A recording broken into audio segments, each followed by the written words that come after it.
white people are from like another planet. Because when we came to America, it was so nice. It was just Indians, and they weren't even Indians. We called them that by accident, and we still call them that.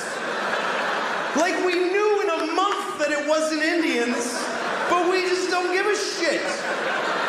We never correct it. We came here, and they're like, hi, and we're like, hey, you're Indians, right? And they're like, no. No, this is India, right? No, it's not, it's totally other place. You're not Indians? No. Ah, you're Indians. You're Indians for hundreds of years after. We ruined everything here. This was it was just coast to coast, just green and brown and beautiful. And all the humans were just walking around with painted faces, just walking, and they'd be like, ooh, that looks yummy, and then they just eat from the ground, and then they'd sleep on the grass, and they'd wake up and they'd fuck, and then they'd go for a swim and do a little dance. That was the whole continent, was just folks doing that. I mean, there was people in Mexico cutting off kids' heads and rolling them down the pyramid stairs. But that's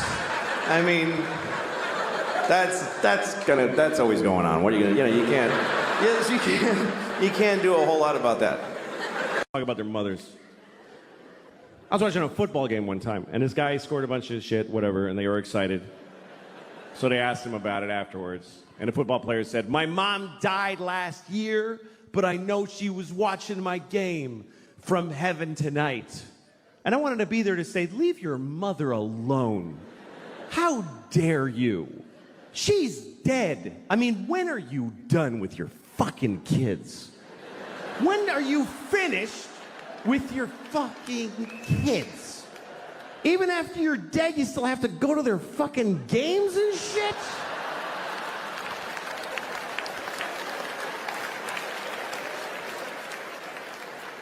Leave your mother alone. She did her job. She raised you, and it killed her. I mean, let her enjoy heaven. Don't you want your mother to enjoy heaven?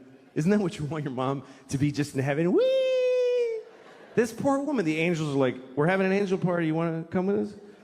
I can't. I got to watch my son's games. He'll be very upset.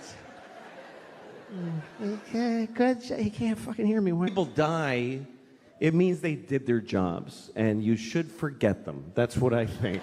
Because it's unfair what we put on dead people. Are you watching over me? Yes, I'm watching all of it. You know, like when you see an old couple, and they've been married for like 60 years. You know that kind of story? Everybody always loves that. The kind of people that always get applause based on the math of their lives. How long have you been married? 60 years. Oh.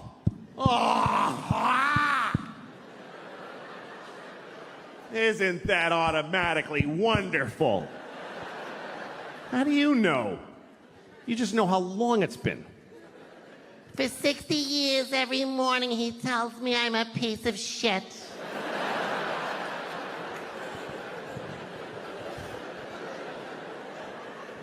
But let's just say this is a happy couple, okay?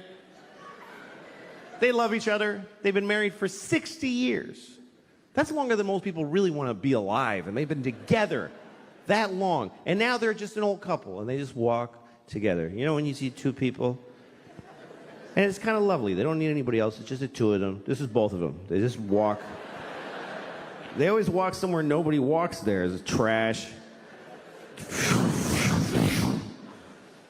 Trucks. He's wearing a suit that is not a color. She's wearing a dress that's like a triangle, like a kid drew it. It's just fucking a dress with fruit on it. Nobody cares.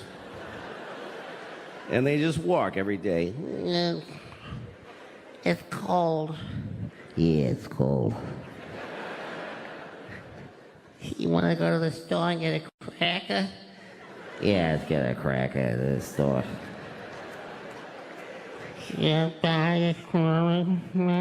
Yeah, blah, blah, blah, blah, blah, blah. And then one day, usually he dies first. They're walking, and he goes, ah. Ah. And she says, Richard! Ah. Ah. Richard! Ah. And he dies. So now it's just her. Just Rose. And she's alone. Now she just stands in their house. Once in a while, somebody goes to get Rose because there's a wedding. Come on, Rose. Enter. Just fucking come on. Come on. Fuck, come on. Fuck. Just want to push her from... She lives 10 more years. 10 years after Richard dies. And then 10 years later now, she's laying in a bed. She's dying. Somebody's there with her on their phone.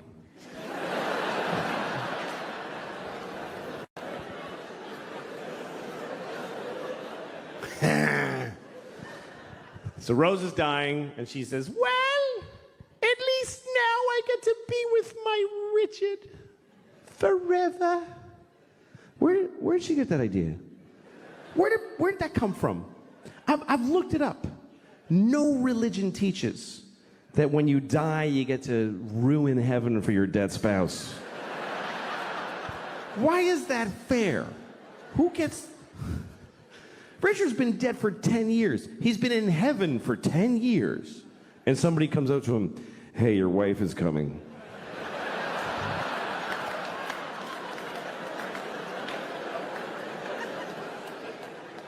What? He just now? Yeah, Rose just died. She'll be here in about 20 minutes.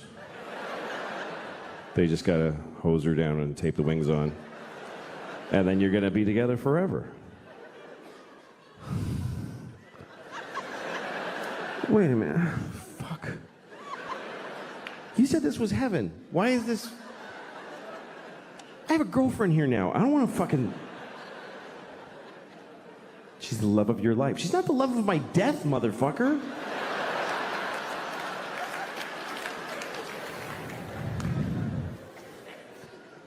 That's marriage. Marriage is a big deal.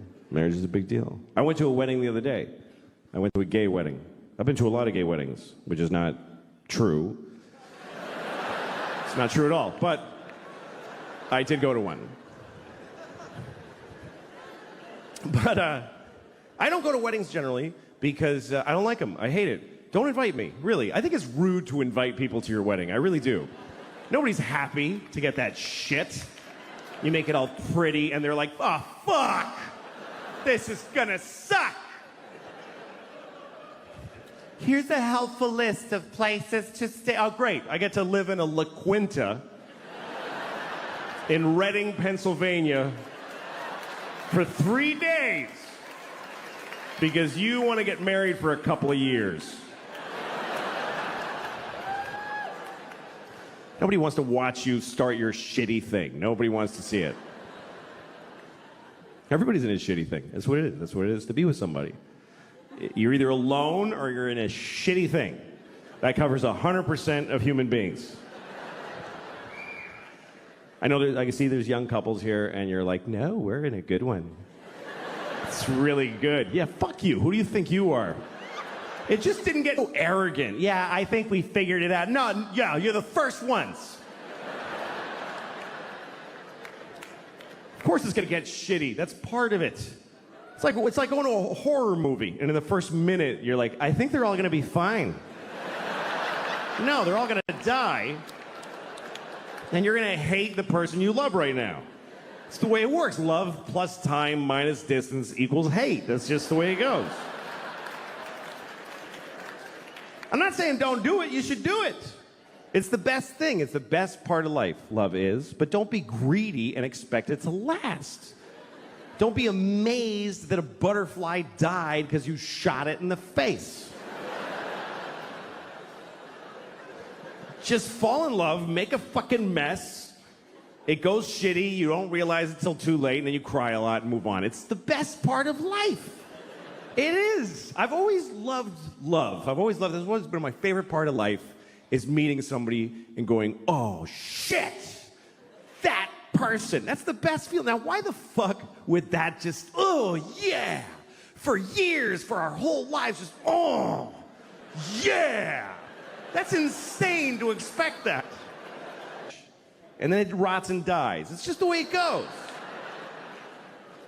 It's like if you see a person in the park making bubbles with a big wand, you know, with soap, and sometimes they make a really big one and he goes, oh, hey, hey, ah, shit, okay. That's all. You don't stand over, liar! You don't get mad at the soap stain. It gets so shitty, man. It does. Oh. Oh. Please welcome to the stage Louis CK.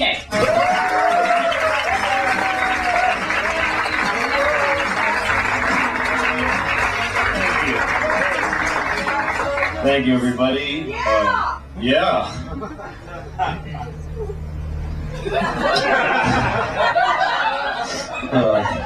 Thank you for applauding. Seriously, because I did a show where they don't applaud when you go on stage. It's called Mo Betta Mondays. That's the name of the show at the Improv, Mo Betta Mondays. It's an all-black audience. And I had done a show called Chocolate Sundays at the Laugh Factory, which is an all-black audience. And they invited me because they thought I was black because of my name, because I directed Pootie Tang, so people sometimes think I'm black. And so they invited me to the show. So I get there, and they go, oh, hi. And I look in the room and I go, oh, hi. And then we kind of stand there trying to decide, and I go, fuck it, hi. And they go, yeah, hi. All right. So I went on, and this is Chocolate Sundays at the Laugh Factory, and it was fucking great. I had a great time because nobody else is trying. They're all up there just acting cool, and I went up there and I tried, and everybody appreciated it. So then, because most comedians don't try. I'm not saying because they were black, but they were all black and unfunny. Every single one of them was black. There are far more unfunny white comedians than unfunny black ones. But every single comedian on that show was black and unfunny. Should have been the name of the show. Really. But I was white and hilarious. And also, you know, privileged and lucky to be white. It's awesome. It is a very... everybody who's white should just wake up and go, I'm fucking white, this is great, how easy is this shit? I don't have to fucking explain myself ever. I look people in the eye with confidence, nobody fucks with me, the police protect me. The thing is that black people, all they can hope from the cops is that they'll leave them alone. And we actually get to hope that they'll protect us. It's fucking a chasm of difference. And I'm on the greatest side of that chasm. I am on the fucking sweet side of that chasm. Just a fact, it's not a nice thing, but it happens to benefit me greatly. But anyway, I'm not gonna lie about it. Oh, it sucks being white. White people always complain about something like, oh, I don't get to say nigger. Like, oh, white people, why can't, how come they can say it to each other, but like they want to go to the Supreme Court. I should be allowed to say it somehow. It's not right. Just don't, why do you want to say it so bad? Say it. Fuck. Anyway. So, Chocolate Sunday, I didn't certainly do any of that material there. The Chocolate Sunday is great. I just talked about my kid and cars. And then I went to do Mo Betta Mondays, and I thought, I got invited to do Mo Betta Mondays, and that's where I became racist. I became prejudiced, because I said, hey, they'll love me there. Because I just thought, there's black people in that building, so the black people in that building will be the exact carbon copies. There's no way they won't laugh because they laughed the first time. So I went, people were saying, Mo Betta Mondays is not nice. And I'm like, fuck you, you're just white and I'm better. So yeah, I'm white too, but I've been there and I got laughs. And white people that make black people laugh are very proud of themselves. So I went to Mo Betta Mondays, and it's not at all even close to the same people. They're fucking suburban people in Chocolate Sundays. Mo Betta Mondays, they have the machine, and they're selling cologne in the bathroom, and people are fucking hard. And They do not clap when they bring him on stage. People go on, they go, all right, how about a hand for Joe, whatever, and then he just walks up to silence. I mean, I've never even seen that on any show in my life. There isn't just the benefit of the doubt applause. They just, hey, let's bring him up, and he just walks up, and the people go, yeah, okay, go. And I went on, and I didn't pay attention to the people before me because they were smart. They didn't go right into jokes. They started talking and shit. They just going, hey, yeah, all right, how you doing? Yeah, I'm just hanging, okay. For like 3 minutes of that shit. And then eventually they go, okay, they slide into a joke and get a tiny laugh. And by the end of the time they left, they go, all right. And then they applaud when the guy left. I go on and I just go, and I do a joke right away, and it gets nothing. And not only does it get silence, when I move on to the next joke, that's when I hear a noise. Because when I start going anyway, so they all go, oh shit, that was it? That was the whole fucking, oh shit! Oh damn! Like they didn't know the joke was over even until I started joke number 2. Joke number 1. So joke number, what? Really? That's what, oh! Then I do joke number 2 and now it's not silence, like, no man. No, like literally that sound coming out of many tables. No. And then I try the thing that never fails when you're bombing. I go, oh, fuck you people, I'm staying up here. That always works when you're bombing. You go, you know what, fuck you, I'm doing my time. And somebody always goes, all right, yeah, I get respect to the balls. But they all went, no, get off.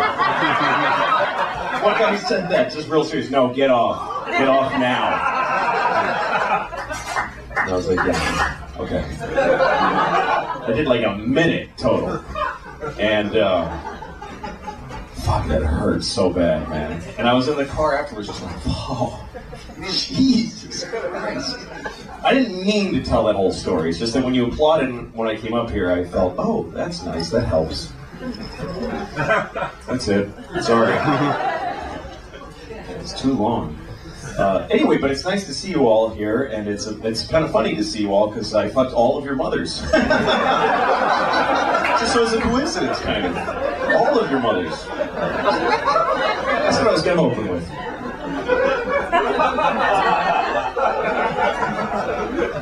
I was just in Ireland, and they have these posters. In Ireland, there's an election going on, and all over Europe right now, actually, for the whatever. I don't fucking care. It's not here, so it fucking don't matter at all. So, but I'm in Ireland, and there's an election, and there's a guy whose poster says, "Stop the pedophiles." That's his slogan. Stop the pedophiles. And here's the thing, even if you're against the pedophiles, I wouldn't want my face with pedophiles all over the nation that I live in, you know? And I told that to an Irishman, and he said, you know, actually, we say pedophiles. I'm like, hey, I've been fucking kids for 10 years. Don't tell me how I think I would know.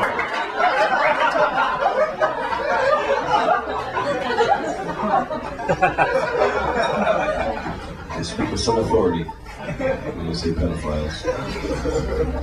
What else that's horrible?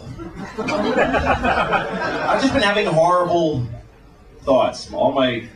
I was going by a wedding, and there's this beautiful, I was going by a church, this wedding was coming out, and it was just so beautiful, and I kind of couldn't resist. I ran up to the groom and I said, you fucking liar! I sucked your cock!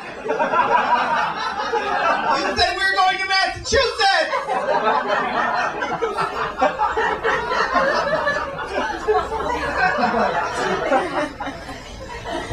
Stereotypical gay guy. Here's the thing, right? It's not cool, right, to make fun of stereotypical gay people, but there are some gay guys who talk like that. There are gay guys who wear shorts that are really tight, and then those sleeve shirts can go, you're an asshole! And those guys are silly. And they should be laughed at. Not all, to say, hey, all gay people act like this is wrong, but to point out that a gay guy that acts like that is funny, it's just fucking true. They're hilarious. Hello! There are gay guys who act like that, and they're fucking ridiculous. Of course they are. Just like when you see a black guy, there are black guys who go, shit, motherfucker! That shit's funny. That's weird to talk like that. It's weird to go, no, shit. Your hand like that? That's funny. You know, and it's not wrong to make fun of Jews that they're all Jewy, you know? Anyway, that's what Jews get. Jewy. I'm just thinking here in the stereotype that Jews love money. It's just not true. I have this friend who's Jewish, and I tried to give him $1, and he was like, "Arr! Arr!" He hates money. And the Jesus like, okay, here's one. This is when he turned water into wine. This is his first miracle. This is John chapter 2, okay? Okay, and on the third day, there was a wedding in Cana of Galilee. And the mother of Jesus was there. And both Jesus was called and his disciples to the wedding. And when they wanted wine, the mother of Jesus saith unto him, they have no wine here.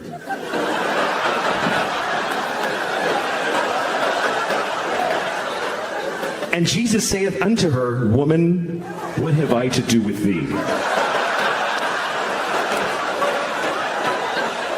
Just life. Mary was a fucking alcoholic. He took her to a wedding and there's no fucking wine, Jesus. What am I supposed to do here without wine? And he's like, Mom! Don't!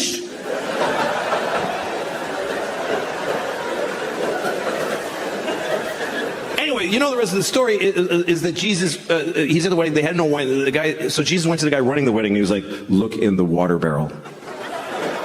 Like that, like a close-up magician. Why don't you take a look? Maybe it's not the Red Queen. Go ahead, flip that card over. What do you think? Told him to look in the water barrel, and he looked, and it was wine. He had turned all their water into wine. Everybody rejoiced. Except the guy running the wedding was probably like, we did need some water. It's actually a bigger problem. I have a feeling a lot of his miracles were met with mixed. Like, oh, thanks. That's great, Jesus. Fuck. Like Lazarus. Lazarus had been dead for 4 days. And Jesus comes to town and he says, Lazarus, rise. And Lazarus comes out of the tomb like, and Lazarus' wife is like, are you fucking kidding me right now?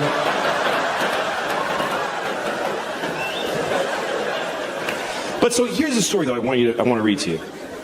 This story, I've never seen it in a Jesus movie. This story is not in any movies about Jesus. And it's not, I never, until I sat and read this, I never heard this story. Because it's weird.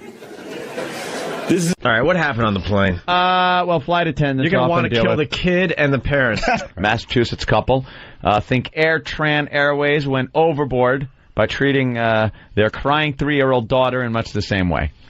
But the parents said they just needed a little more time to calm her down. Get her in the There's seat. the problem. Get her in the seat. Get her in the fucking seat. Just take her physically and put her in the fucking seat. Pick her up, grab her by the hair. Yeah. But they had just visited her Grammy. The Grammy. Yeah. So I guess she was upset with leaving Grammy. Who cares? She was removed because she was climbing under the seat and hitting her parents and wouldn't get in her seat. Put her in the seat physically. Get in the fucking seat. Well, Louis, you gotta calm her down, don't you? What? Don't you have to calm her down? Yeah, but the thing is that they're just shitty travelers. Right. There's a whole system to put it. I've traveled with 2 kids. I've got a 2-year-old and a 5-year-old, and we travel with them all the time. Oh. And you got to get your shit put away fast, so that you have time to calm your... They're just fucking assholes. They don't know. They're just like those people that... like, you know when you see on an airplane where, like, you're starting a taxi and a guy just gets up like a cunt, just stands up and goes in the overhead, and the plane stops and you hear, we need everyone to sit down. It's usually a fucking Hasid, by the way, who just looks at the front of the plane like, what? I don't... just going to get my money. No, so these people are just incompetent. I mean, look, I don't believe in people that hate babies on flights. I think are assholes. Like when my baby is crying and people like crane their necks to look back, Yeah. Like, could you turn off that machine that makes that noise? I fucking looked them in the face, like, please actually say something so I can piss in your mouth. Because it's a fucking child, you fucking piece of shit. We're taxiing. You know, we're very good at keeping our kids quiet. They don't cry through flights. But if my daughter goes like, fucking some rich asshole, like, rustles his newspaper and looks back at me like, whoa, this is unheard of. I look in his. I love it. I look right in their face. I've been with this kid all fucking day. I would love to unload unfairly on a street. Wow. Give me a reason. No, it's great to see the other side because there's no one in this room that's going to agree with you, Louis CK. Yeah, no, I know. People hate when kids cry. I just want the parents to at least try. That's the thing. That's all I want in my world. I get frustrated. They're still crying, but at least try to do something. And for the 4 hours, break your fucking parent rules. Like if there's no candy allowed before dinner and the kid's crying for candy, fucking send him into diabetic shock. No, you're absolutely right, and they should have kicked them off. If the kid is not in his fucking seat, if he's a liability, fucking kick the whole family off. Right. Absolutely. And they did. They did, and they should have. Yes, just the kid and make the parents fly. Standing there on the empty jetway, you just see him like crawling dangerously close to the edge. Yeah. No, most parents are fucking idiots, and I hate parents on airplanes that don't. Like, I saw this guy flying with his daughter, and she's crying, and he doesn't. He's a guy, so he just sits back, does it. All he has to do is hold her for a second. Right. Won't do it. Why the fuck? And a mother I saw once is feeding Mountain Dew and M&Ms to her fucking kid. There you go. Whose face is purple with sugar rage by the end of and fucking caffeine. Idiots. Are you ever embarrassed? Like, I understand, like, Geraldo made a good point one time. He goes, I know it's annoying, but what do you want people to do? Not travel with kids? It's like, you have to. It's like, and they aren't kids. They're not machines. The reason I hate people that like complain is because they have no they'll complain about anything. Like, again, my daughter had a rattle once. She's not actually we give her a rattle so that she'll be pacified. She's rattling her rattle as we're taxiing, and people are looking at me like, oh, come on. Yeah. Well, fuck you. Get on your cell phone and call your fucking girlfriend and let me hear that now. You fucking adult cunt. What? Once the engines really crank up, it's really hard to hear anything around you anyway. Yeah. But it is that when you're boarding, the taxiing, when you get a kid crying, it's not. I won't do the turnaround. I won't. But my shoulders go up, and that sound, I'm like, I can't take baby crying sound. Right. To me, it's the old nails on the blackboard. Sure. The story continues. Ellie was sitting in front of our seat crying. The attendant motioned to a seat and asked if we purchased it for her. They had paid for the seat. Jerry said, another attendant, Big problem here is that it sounds from what they're saying that the little girl was sitting by herself and the parents were sitting together behind her. Yeah, what's that about? Yeah, because parents that do this fucking are the worst. That they put their kid, if there's two parents and a kid traveling, like I sat next to some little girl on the flight here from L.A. recently, and her parents are sitting together eating and having a great time. I'm fucking raising their kid. Oh my God! You're raising the kid. I'm helping her with her juice. I'm listening to her fucking cunty little stories about her grandma. I don't want to hear any of it. Why, they weren't good stories? Do you want to play my Game Boy? No, I got fucking work to do. I'm trying to watch softcore porn on my fucking DVD player.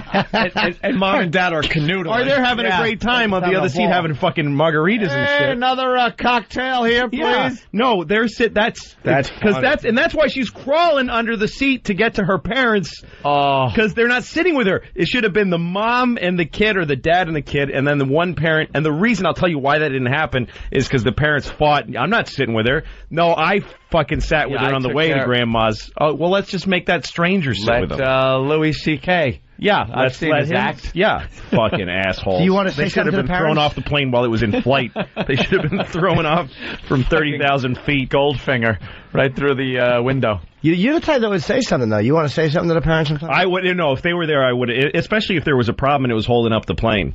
I think I would have said, I'm sure. Why isn't she sitting with you? You guys stink. I hate you. I'm sure people would just mumble, fucking people. Yeah. I bet they got applause. I hope they got applause when they kick them off. Her cunty little stories. She's one. Julie said she asked the attendants if Ellie could sit on her lap, but they said no. The family flew home the next day. I think the kid just crawled out of her seat and was sitting on the floor in front of her parents. She was climbing under the seat and hitting her parents and wouldn't get in her seat. Ellie was sitting in front of our seat crying. Oh, so you're saying she's sitting on the floor? Maybe she was on the floor, like where you put your little fucking I'm enjoying my anger. I'm sticking with this. You stick with your story. It makes it a lot more fun. Well, get this. The family flew home the next day. The Orlando-based carrier reimbursed the family about $600, the cost of the 3 tickets, and offered them 3 round-trip tickets anywhere the airline flies. But it's too little too late for the Kulsas. The father said they would never fly Air Tran again. What a shame. Of the first time. Let's go to Joe in Jersey. Joe. Hey. How's it going, guys? I was coming home from Florida. We were about to land into Newark, and my daughter was sleeping on my wife's lap, and the stewardess asked my wife to put the seatbelt on before we land, and my wife said, well, she's sleeping. Can we let her sleep? And the stewardess said, well, no, you got to put the seatbelt on. So my wife starts arguing with her, and she told my wife, but we will not land the plane. We're going to have authorities at the airport and let you do this. So the stewardess are pretty much assholes on the flight. Dude, you got to strap your kid in. It's the thing is... I know. No. Something happened to the kid, and your kid, slammed his face against the fucking The thing that people don't understand, and there's a million comedians that make hay of this stupid fucking... I hate stand-up comedy that's based on ignorance. Yeah. The whole thing of, put your seatbelt on, that's going to help if we crash into a mountain. Yeah, that's what they're for, you fucking dunce. They're there for when you're taxiing, because when you're fucking land, you're going about 150 miles per hour. Louis CK ruins bit for hundreds of hack comics. Film at 11. If the plane wheel hits a chuck hole in the runway or something, your head could go slamming into. And the reason they put the seat goes up. So, sir, it's important. It's a federal fucking regulation. If something happened to your kid, the flight attendant would be run out on a rail and sued and everything. Jesus, lucky goody two shoes. We're gonna call that show.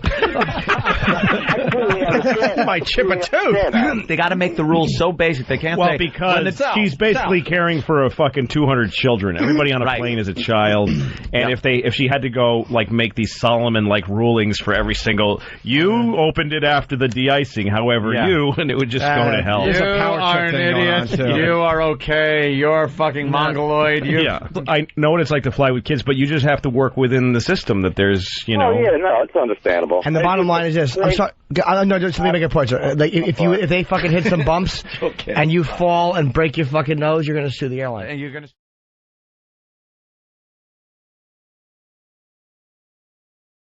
Point. We got Bob Kelly in studio, and I took a phone call from Bob Kelly yesterday, and it was very interesting hearing him talk about this big Pats loss. You are really bummed out. And then I was on the phone with you explaining the play, because you still haven't seen the play. I haven't seen... Literally, are you kidding, you baby? Hang on one second.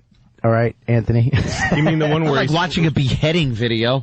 You know what though? It is close. It actually, I haven't seen anything from halfway through the fourth quarter. I haven't watched any footage. But your ESPN. Can I ask you something? Your Pats are in the Super Bowl. I know it's pretty tough to watch your team trying to win a championship, but isn't that what you're looking forward to the entire season? Why would you turn off the game in the fourth quarter? Because I knew they were going to lose, and I just couldn't take it. I kept going, I looked around at my family, and they were just ridiculous, Irish, Italian, Boston people just... What's going on? Brady, what? We're out around. He's not. Oh, just screaming. I mean, it's just that. Then I understand why you left the room. I had to leave because you're bummer family. I had to watch Dallas lose to Dwight Clark, the catch. I had to watch Jackie Smith drop that pass in the end zone to Pittsburgh, and Dallas staged this amazing comeback, and they would have went ahead if he didn't drop that pass. I've had you know how I feel. Horrendous. And you know how I feel. Yes. Bob, I'm from Boston. I'm a huge Pats fan. And I really enjoyed that game. Yeah, but it was a great game. Enjoyed watching them get beat that way. And you actually came to my mind because you're the type of guy, though. I said you had a Yankee cap on one day and a Red Sox. You're like, I don't care. Just wear a hat. I like good sports. I like the story of sports. But you see, that's when I realized that my family brought me up into a cult. Mm-hmm. And I have a triangle head logo on my shirt. And I am a member of a cult, and I have no decision-making of my own. And it felt like the only thing I could equate it to, really, is when I got arrested. And the finality of hey, I'm arrested, but there's always that chance the cop's talking to you a little nice, and you kind of, so mean. and then you go in the car, and it's like, well, hey, we'll bring you back. But then when they shut the door and you're there, you're like, this is real. Yeah. I'm not getting away. It's not changing. And you still go, please, something's going to happen. And nothing happens. Something's going to happen, all right. I actually got, yesterday, they found a video where they stopped the clock, and they weren't supposed to stop the clock. Right. And that would have been the end of the game. Right. And I actually got hope, like, maybe they'll reverse it. I thought that, too. I thought that when everybody was jumping around and there was still 1 second, I was like, hey, maybe there's something could happen. Bobo, when you watch this play, this is like... watch the play for the first time. It's one of those plays... This is so weird you haven't seen this ridiculous catch yet. You can't even get mad. No, that's the thing. When that happened, I thought, give it to the Giants now. You can't even get mad. After it happened, I said, they have to now win this. You don't make a play like this and then lose the game. Yeah, there's no way they were going to lose after that. So, Bobby, step up there. Notice... this is the real deal. He has not seen this play yet. Notice the almost... Because it's not just the pass, the reception. It's the pass also. Notice it's almost a sack. Yes. Obviously. Where is this in the game? This is like... Fourth quarter? It's the end. This is the final drive. This is the final drive. This is the Giants' last touchdown. This is the play we're winning right now. Yeah, we're winning by 14. And then after this touchdown, well, we're not going to show the touchdown. No, but this is the play that made it possible. And then third down? Yeah, 3rd and 5. It's third, and this is going to go down as one of the most amazing plays in Super Bowl history. Play for Bobo. Watch how he gets in the grasp. Almost. He's almost down. Look at this. Look at this. He gets out. Good, YouTube. The pass and catches it on his head. That's great. What is that? At 3 frames per second? Yeah, I know. Is it because you made a slideshow? We just watched the slideshow. Make the screen small. He can still see it. Do you understand bandwidth? All right, there's the catch. Look, on his helmet, one hand as he's falling backwards. And then he has amazing abs by keeping that ball from touching the ground. From touching the ground. That's all ab He did a sit-up. That's all crunches. That's all crunches. Well, because he has his legs off the ground. All the things that your awful trainer makes you do. He keeps his legs off the ground. That's how you lost the Super Bowl right there. That was it right there. There's no way he should have made that catch. I mean, there's no way he should have made that catch. It's on the top of his helmet. Look how close it was. If that had touched the ground, he's dead. Yeah. And he went with his abs. Yeah. And he crunched back. Did a crunch. God, that was saved the game. There's the Super Bowl. At that point, it doesn't matter. That one moment is the difference between the legacy of undefeated. I'm not even busting your chops, but I mean, in that moment, that's where it is. But this is the problem, is that, okay... Look, here it is again. And there's somebody there that could have just knocked that right out of his hand. Just sickening. And this is what makes me think that sports, there's got to be something. I mean... Look at us. Look. You know what, dude? Why the Giants? Look at him. Why him? I'm with you, man. I'm with you, Bobby. 85? Who cares about him? It's a great story. It's a great story. It's a great story. How is it great? You don't think? Let me ask you what story's better. No, what story's better? Tom Brady, perfect specimen. Oh, so what? So what? Winning 4, going down to the Super Bowl, going 18-0. I mean, 19-0. Way cooler. Way cooler. You know, the ball was way slapped. cooler that he got that close. Look at this. The ball was slapped, too, but he wasn't able to slap it completely out of his hand. It got on his helmet. Which means that guy's got ridiculous fingertips. Watch this. See, this is where he should have collapsed backwards. And he went, he's got a hernia now. He popped something. Right. He's got a hole in somewhere. Here's the thing. For them to go 18-0 to get that close, and then for this guy's, a real quarterback's little brother to bring a team out of nowhere. To take a team out of nowhere and beat the unbeatable is really cool. It just wasn't. And it's a great Boston, New York thing, because like I wear a Red Sox cap all over New York, and guys give me crap all day, and I take it. I don't care. But after we won the World Series, all construction workers, cops, firemen, all the toughest New York guys would come up to me with really serious and go, "Congratulations, sir." They call me sir. Congratulations. They just felt like they owed it to me. To say to their bitterest rival. And I really respected that. And after this game, I took the subway home. There was all these Giants fans, and I had the cap on. And they all looked at me like, and I said, "Congratulations, gentlemen." Gentlemen. And they were like, "Thank you, sir." It's like they were out there. The weird thing is, just to tell Bob, too, there was an interception dropped. Like, Eli threw an interception here on this drive, I believe, and it was dropped. The guy had it and dropped it. And if he caught that ball, this play never would have happened. Yeah, but this is the point, is that they had if they lost 2 or 3 games, it might be a different story. It wouldn't probably hurt as bad. But the fact that they sucked you along all year and they got you to the end, That's and what makes this it is great. and, Being and a they Boston actually fan, lost apparently. in this way. If they got blown out, it would have been different. But to lose in some fluke fashion, It's not a fluke. It's great football. that catch That catch is a fluke. That's I'm with Bobby. If we were in a He meant to catch it. Well, Really? I guess, Really? but that's come on. All there is to it. That's a fluke, dude. The odds of him. First of all, Eli getting out of that situation, making the throw, and that 85 son of a gun.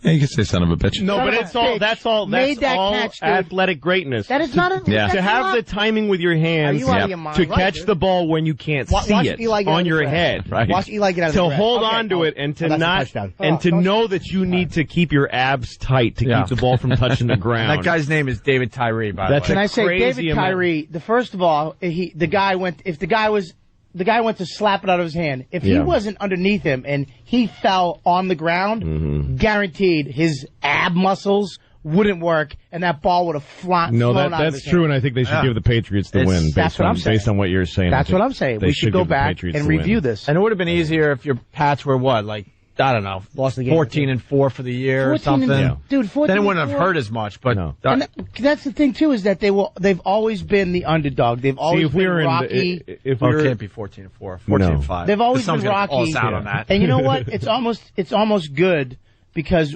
as fans growing up, I've always been a hunk of crap.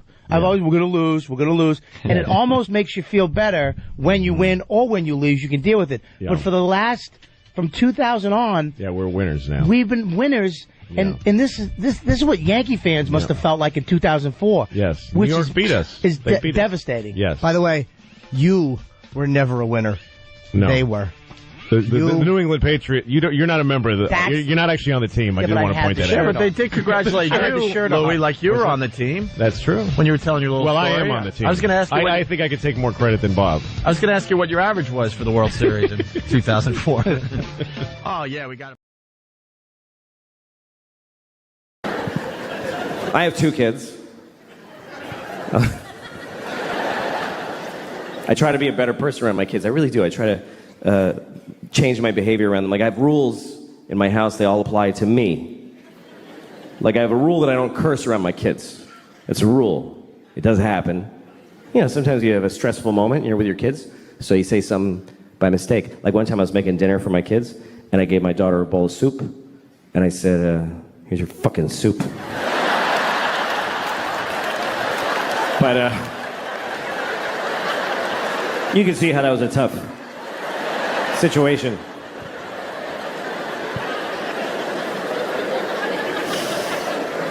You're supposed to teach your kids right from wrong. I don't know, it's confusing, you know? Some people raise their kids religiously, and that kind of covers it. They kind of go, all this, do that. I'm not raising my kids religiously, because I don't feel like it. Let's get up on a Sunday, fuck that. Fuck that. Let your souls rot, kids. I don't care, I'm not getting...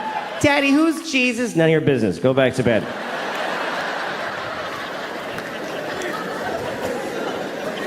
But my kids, you know, they're living in the world, and there's a lot of religion in the world, so you do have to teach your kids, if you're not raising them religiously, you do have to teach them about religion, you know? I always tell my kids the same thing. I tell them that there are many religions in the world, and they're all equal, but the Christians are the main one. That's what I tell them. The Christians won. They're the winners. So act accordingly. Congratulate Christians when you meet them. Because they won the world. And it's true. It's true. We love to tell ourselves, like, every religion is exactly... No, they're not. The Christians won everything. A long time ago. If you don't believe me, let me ask you a question. What year is it? I mean, come on. What year is it according to the entire human race? And why?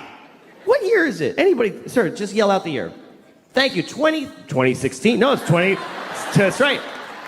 It's 2017. What is that? That's a number.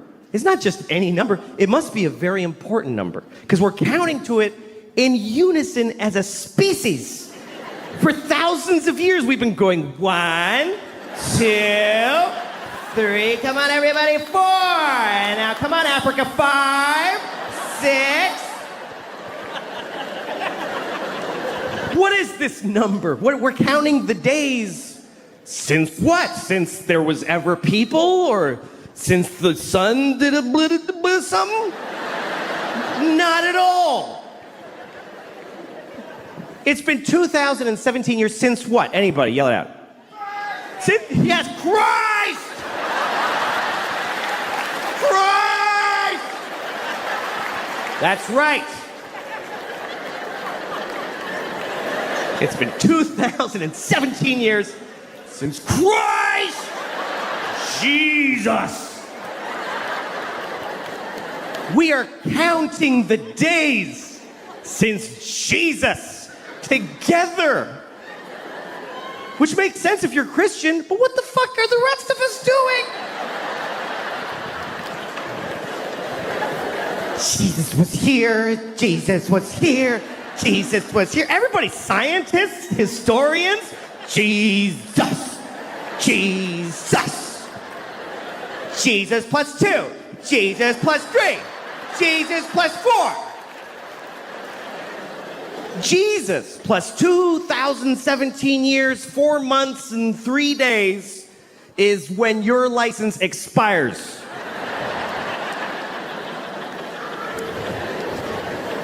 How is that not a win for the Christians? How is that not a complete win? That's not a Monday off in October. That's there was no time before Jesus. And the whole world went, okay, sure. And then somebody was like, what about the years before him? There were billions, I mean, infinity. Those go backwards.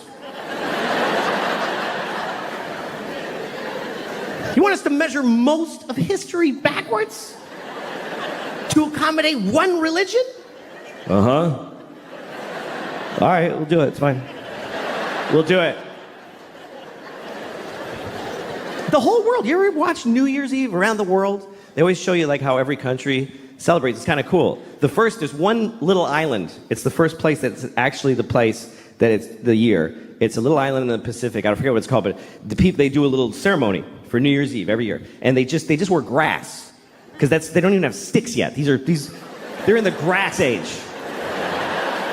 They have no clocks, but they do a dance. 2017. And it goes around the world. Oh, it's 2017.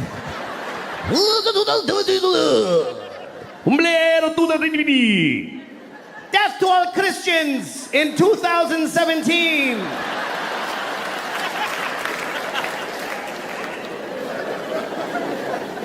The Jews are quietly keeping track. It's really 5,766, but that's for us. We're just, that's okay.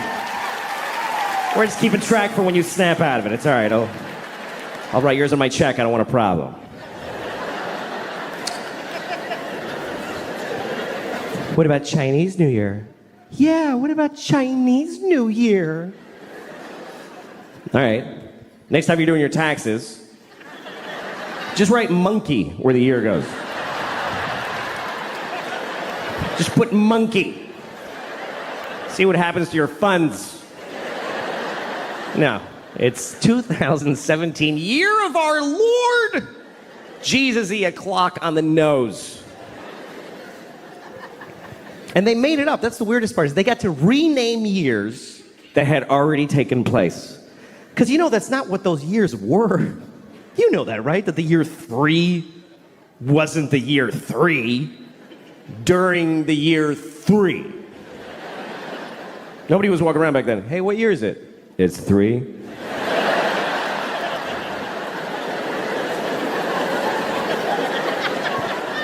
Yeah, but I'm 28.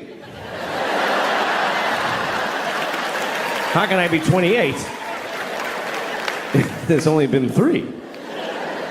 Oh, well, see, you were born in BC 24. and there's a 0. Remember it went backwards? Oh shit, that was stressful. I hated those years.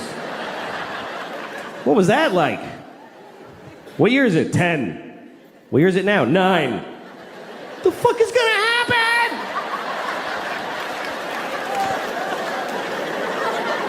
NPR. We always listen to NPR because we're better than you.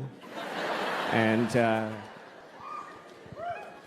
so we're listening to NPR at breakfast the other morning, and there's this one story where they kept using this phrase. They kept saying 9/11 deniers. They kept saying that. 9/11 deniers.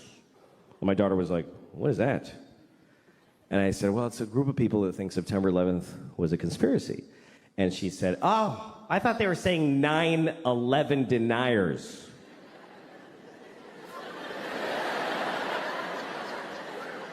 Yeah, she thought they meant 9 people who just ain't buying this 11 bullshit. Just a small fringe group, really. There's only 9 of them.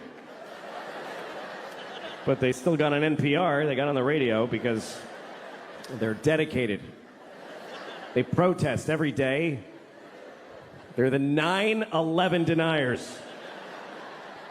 They're outside of the White House. It goes 10, 12, 13. Just know it. We are the 9/11 deniers. We know that 11 is a bullshit number propagated on the people by the man.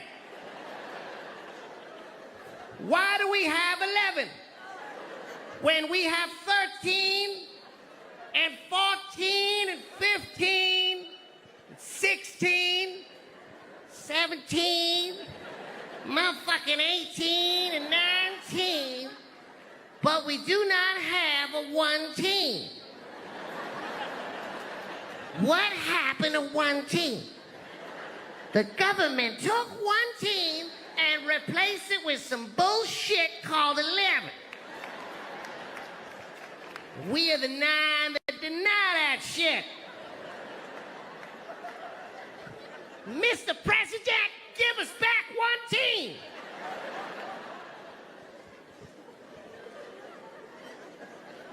I don't mean to offend any Chinese people with the stereotype, but...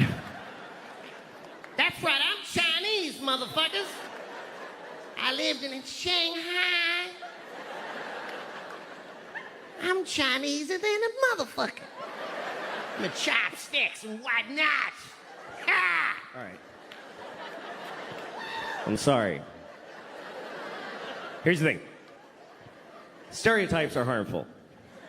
That's the truth. But the voices are funny. And I don't know how to reconcile those 2 facts. I enjoy doing the voices, but they're offensive. So I do them at home. I used to do them for my kids when they were little. They liked them. They didn't know it was a race thing. They just enjoyed, Daddy, do the friendly man. You want me to be the friendly man, little girl? We love the friendly man. He loves little white girls, too. Let's have some scrambled eggs.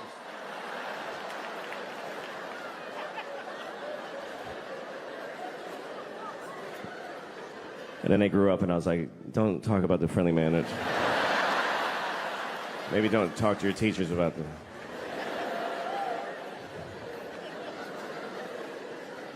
My kids go to public school in New York City, and all right, send your kids there then.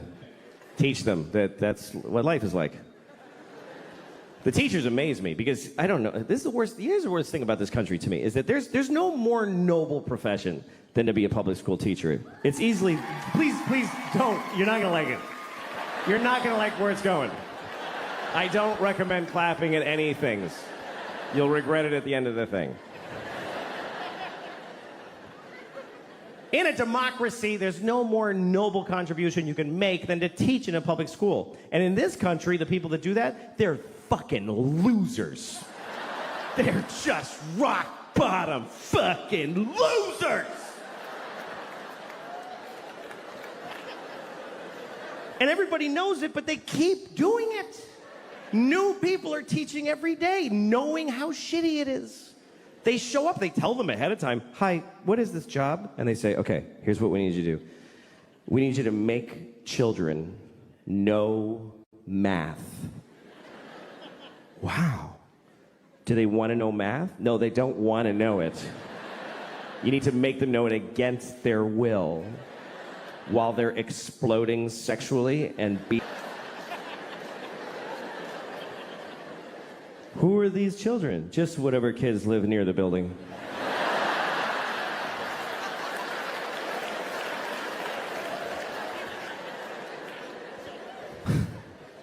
How much do I get paid? About $10 every 4 years.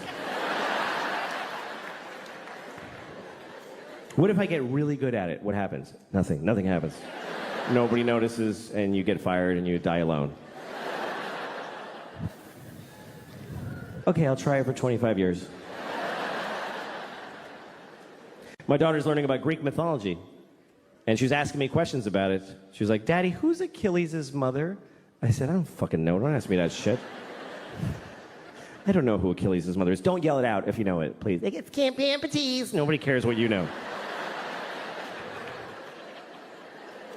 She had a question about Achilles, and it was an interesting question, and I'll tell it to you. But first, the story of Achilles, real quick. Achilles was a baby. He was a Greek baby, and he didn't stay that way. But when he was a Greek baby, his mother, who was a goddess, took him into the river Styx, which is at Hades, the land of the dead, and she dipped him in the water of the river Styx because there was a magical quality to that water that it would make you impervious of any harm. You couldn't be hurt. It was like a shield, right? So she dipped him in that water to protect him. But she held him by the heel.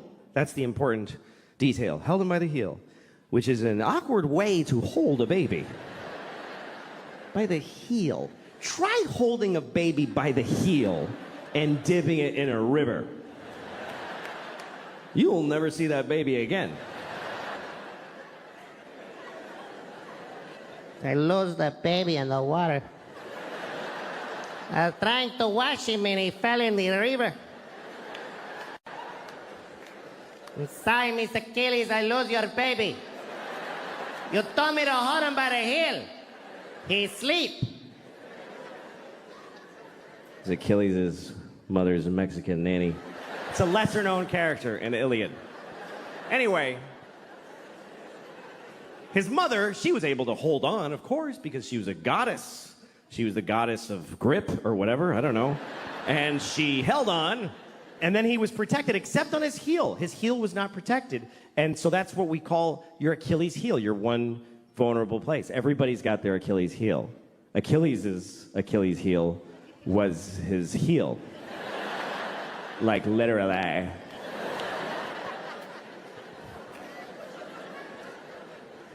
Anyway, so my daughter, here was her question. She said, how come his mother didn't just dip him again?